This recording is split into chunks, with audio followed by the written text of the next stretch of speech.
श्री शिवाय नमस्तुभ्यम, हर हर महादेव।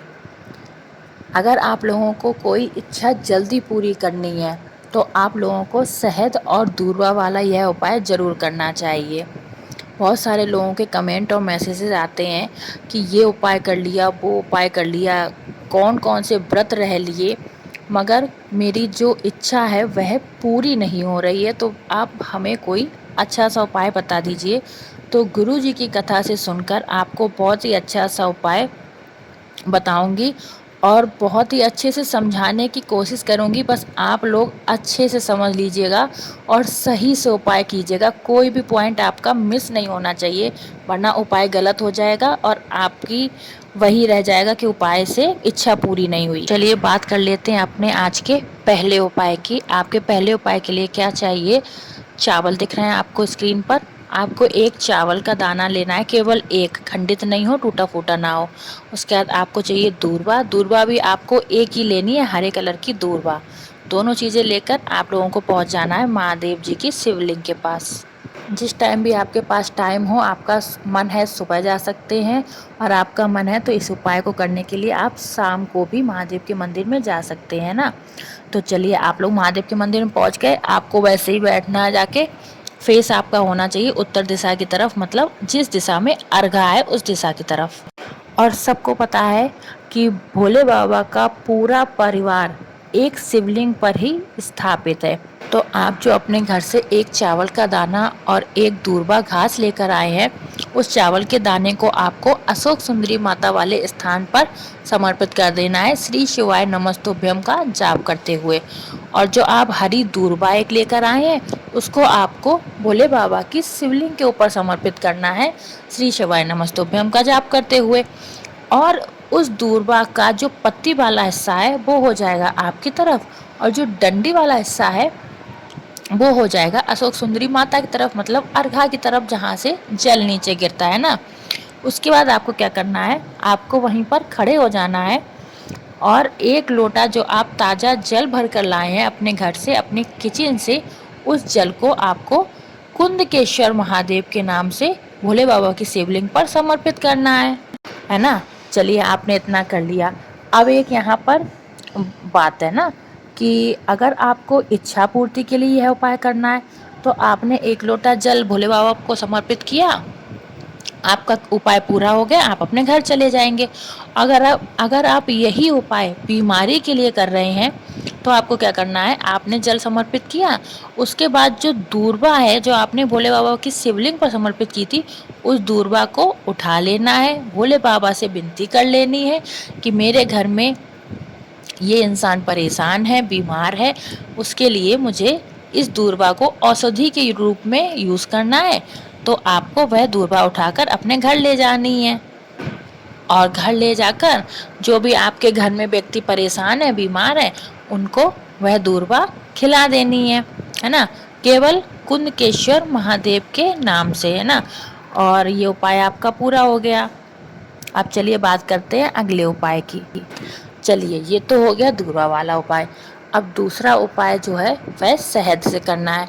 ये किस लिए करना है, अगर आपके घर में कोई व्यक्ति बहुत ही ज़्यादा चंचल है, शैतानी प्रवृत्ति का है, आपकी कोई बात नहीं सुनता है, चाहे आपका पति हो, पत्नी हो, बच्चे हो, कोई भी हो, बात नहीं सुनते हैं, कोई भी बात नहीं मानते हैं, मोबाइल चलाते हैं दिन भर, बच्चे पढ़ते नहीं हैं, तो उनके लिए यह एक उपाय आपको ज़रूर करना चाहिए, ठीक है ना। तो चलिए सुनते हैं इस उपाय में आपको किस किस चीज़ की ज़रूरत पड़ने वाली है। सबसे पहले तो आपको लगेगा पीला चंदन। किसी भी पूजा स्टोर पर आप चले जाइएगा और वहाँ से पीला चंदन कह के आप ये चूरन टाइप का आता है टूटा हुआ, वो आप लोगों को ले लेना है, पीला चंदन, ठीक है ना। दूसरी सामग्री आपको लेनी है शहद। शहद ले लीजिएगा आप, 2-3 चम्मच शहद ले लीजिएगा। उसके बाद शहद और पीला चंदन लेकर आप लोगों को पहुंच जाना है महादेव जी के मंदिर में, है ना। महादेव जी के मंदिर में पहुंचने के बाद आपके पास क्या क्या सामान है, पीला चंदन और शहद। अब आपको शिवलिंग के पास में बैठ के जो अशोक सुंदरी माता वाला स्थान है वहाँ पर आपको अच्छे से पीले चंदन का लेपन कर देना है। पूरा अशोक सुंदरी वाला स्थान जो ये आगे का है ना, उतने पूरे में पीले चंदन का अच्छे से लेपन कर देना है। और आपको इस समय मंत्र क्या बोलना है, हाटकेश्वर महादेव। क्या मंत्र बोलना है आप लोग, हाटकेश्वर महादेव का नाम लेते हुए इसके बाद जो शहद आप ले गए हैं, पीले चंदन के ऊपर ही आपको शहद का भी अच्छे से लेपन कर देना है और नाम आप वही बोलेंगे, हाटकेश्वर महादेव जी का।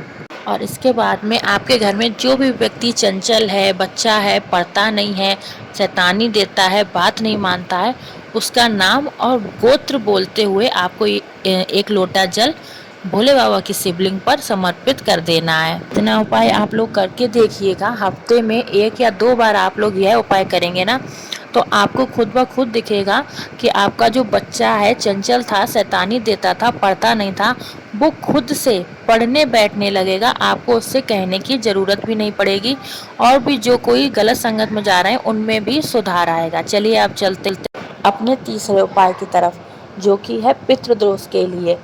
पितृदोष हम लोगों के घर में लग जाता है, हम लोगों को पता नहीं चलता है, लेकिन उसके इफ़ेक्ट हम लोगों को पता चलते हैं और हम लोग सोचते रह जाते हैं कि ये सब क्यों हो रहा है, हमारे घर में कुछ भी शुभ मंगल काम क्यों नहीं हो रहे हैं। पितृदोष की वजह से हम लोगों के घर में, हमारे घर में आमदनी कम होती है, लड़ाई झगड़े बने रहते हैं, घर में कोई ना कोई हमेशा बीमार रहता है और घर में सुख शांति नहीं रहती है, ठीक है ना। तो पितृदोष के निवारण के लिए उपाय करने भी बहुत ही ज़्यादा ज़रूरी है और बहुत ही अच्छा सा छोटा सा सरल सा उपाय है। आप लोग यह उपाय ज़रूर कर लीजिएगा।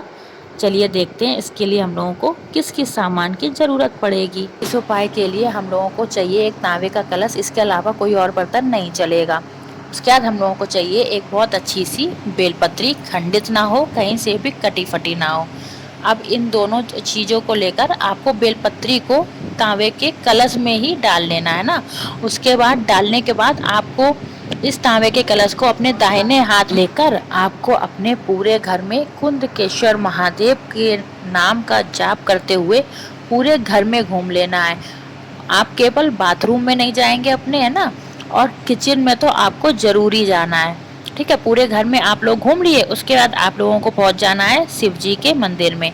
शिव जी के मंदिर में जाकर आप लोग उत्तर दिशा की तरफ मुँह करके खड़े होकर शिवलिंग के ऊपर पूरा जल समर्पित कर दीजिएगा और जल समर्पित करते समय श्री शिवाय नमस्तुभ्यम मंत्र का आप लोग जाप करते रहना, ठीक है। उसके बाद जो आप जल समर्पित करेंगे वह अशोक सुंदरी माता से होते हुए नीचे गिरेगा।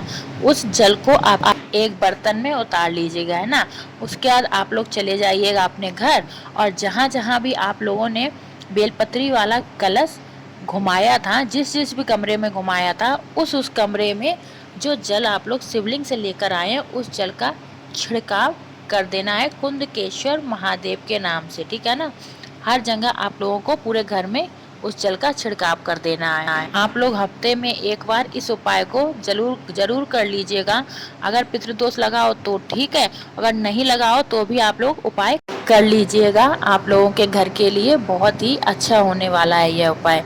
चलिए आज के उपाय इतने ही थे। मैंने आपको पूरी कोशिश की अच्छे से उपाय समझाने की।